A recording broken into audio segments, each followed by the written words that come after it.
We've never met anything like you. And you won't again, I can assure you. I know you did. I know you told me that. I was talking about that. I just didn't believe it till now. 4:30 in the morning. Is that okay? Cut in line? This TJ is one for you. If we give it the silence again for him, he'll give us one more. No way. About the catamaran. All right, we're quiet. No way. The little yellow, what is it? There's a one-eyed yellow idol to the north of Kathmandu, and there's a little wooden cross below the town, where a broken-hearted woman tends the grave of Mad Carew, and the little god forever gazes down. He was known as Mad Carew to the subs of Kathmandu. He was hotter than they felt inclined to tell, but for all his foolish pranks he was worshipped in the ranks, and the colonel's daughter smiled on him as well. Oh, shit, go home now. I'll give him a minute. It's worth the wait. It's worth the wait. Jesus, there's a line I can't get. Anyway, she was nearly 21 and arrangements had begun to celebrate her birthday with a ball.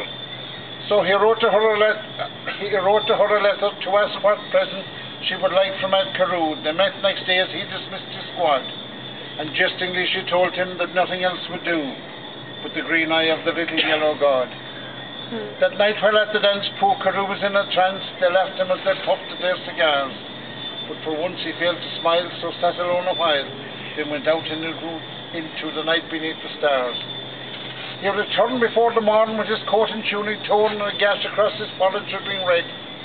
They patched him straight away and he slept all through the day, while the colonel's daughter watched beside his bed. He woke at last and then he asked if she would bring his tunic through. She fetched it and he thanked her with a nod. Then he told her search the pocket, saying that's from Mad Carew. She found the green eye of the little yellow god.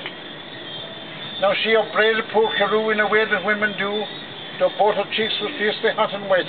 But she refused to take the stone, so Carew was left alone with the jewel that he had chanced his life to get.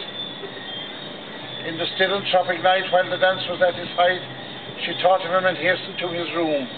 As she crossed the barrack square, she could hear a dreary air of a waltz tune coming softly o'er the gloom. His door stood open wide and the silvery moonlight was creeping through. The ground was wet and slippery where she trod, and an ugly life lay buried in the heart of Mad Carew. 'Twas the vengeance of the little yellow god. The colonel's daughter gave a cry of anguish. She knew she brought Carew this dreadful death, and a vow she solemnly gave that she'd tend his lonely grave. So a vigil she keeps o'er him till her death. So there's a one-eyed yellow idol to the north of Kathmandu, and there's a little wooden cross below the town, where that broken-hearted woman tends the grave of Mad Carew, and the little god forever gazes down.